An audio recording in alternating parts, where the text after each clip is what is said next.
Maoist ఉద్యమం ఆఖరి అంకానికి చేరుకున్నట్టు కనిపిస్తోంది. ఇప్పటికే అగ్రనాయకత్వం మొత్తం ఎన్కౌంటర్లలో హతమైంది. కొత్తగా రిక్రూట్మెంట్ లేవు. మరోవైపు ప్రభుత్వమేమో మావోయిజాన్ని లేకుండా చేయాలని పట్టుదలగా ఉంది.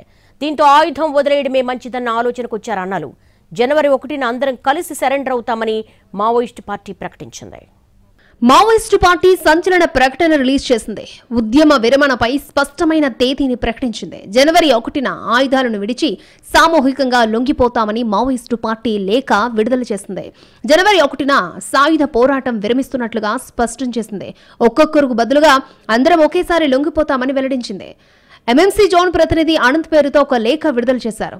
మావోయిస్టు అగ్రనేతలు మల్లోజుల వేణుగోపాల్ ఆసన్న లొంగుబాటు, హిడ్మా ఎన్కౌంటర్తో పార్టీ బలహీనమైందని లేఖలో తెలిపారు. మిగతా వారు లొంగిపోవాలన్న కేంద్రం విజ్ఞప్తితో ఈ నిర్ణయం తీసుకున్నట్లు వివరించారు. దశాబ్దాల తరబడి కొనసాగుతున్న మావోయిస్టు ఉద్యమం ముగింపు దశకు చేరుకుంది. కొంతకాలంగా ఎదురుకాల్పుల్లో కీలక నేతలు చనిపోవడం, మిగిలిన వారు లొంగిపోవడంతో మావోయిస్టు ఉద్యమం చివరి దశకు చేరుకుంది. ఈ క్రమంలోనే మావోయిస్టు కీలక ప్రకటన చేశారు. వారు లొంగిపోవడానికి నిర్ణయించుకున్నారు. మొదట ఫిబ్రవరి 15 వరకు గడువు కోరింది మావోయిస్టు పార్టీ.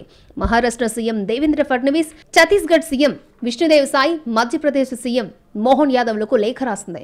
దేశంలో, ప్రపంచంలో మారుతున్న పరిస్థితులను అంచనా వేసి ఆయుధాలను వదిలేయడం ద్వారా సాయుధ పోరాటాన్ని తాత్కాలికంగా నిలిపివేయాలని పార్టీ కేంద్ర కమిటీ పొలిట్ బ్యూరో సభ్యుడు కామ్రేడ్ సోనుదాదా తీసుకున్న నిర్ణయాన్ని మేము సమర్థిస్తున్నామని లేఖలో స్పష్టం చేశారు. కేంద్ర కమిటీ సభ్యులు సతీష్ దాదా, చంద్రన్న కూడా ఈ నిర్ణయానికి మద్దతు ఇచ్చిన వారిలో ఉన్నారు. ప్రజాస్వామ్య కేంద్రీకరణ సూత్రాలకు మా పార్టీ కట్టుబడి ఉన్నందున ఈ నిర్ణయాన్ని సమిష్టిగా చేరుకోవడానికి కొంత సమయం పడుతుందని, అందుకే 2026 ఫిబ్రవరి 15 వరకు గడువు కోరుతున్నామని తెలిపారు. తాజాగా గడువును జనవరి 1కి మార్చింది. తాము లొంగిపోవాలంటే భద్రతా బలగాలు కూంబింగ్ ఆపేయాలని మావోయిస్టు పార్టీ కేంద్రంతో పాటు 3 రాష్ట్ర ప్రభుత్వాలను కోరింది. మావోయిస్టుల కోరిక మేరకు కూంబింగ్ ఆగిపోయింది. ఈ క్రమంలోనే లొంగిపోవడానికి నిర్ణయించుకున్నారు. 2026 జనవరి 1న సాయుధ పోరాటాన్ని విరమించుకుంటామని ప్రకటించింది మావోయిస్టు పార్టీ. ఆయుధాలు అప్పగించి ప్రభుత్వం కల్పిస్తున్న పునరావాసాన్ని అందుకుంటామని వివరించింది. అయితే తమకు సహకరించే రాష్ట్రంలోనే తాము లొంగిపోతామని మావోయిస్టులు తెలిపారు. మావోయిస్టులు అందరూ లొంగిపోయే వరకు ఛత్తీస్గఢ్, మహారాష్ట్ర, మధ్యప్రదేశ్ రాష్ట్రాల ప్రభుత్వాలు సంయమనం పాటించాలని, ఎలాంటి కూంబింగ్ నిర్వహించొద్దని వారు కోరారు.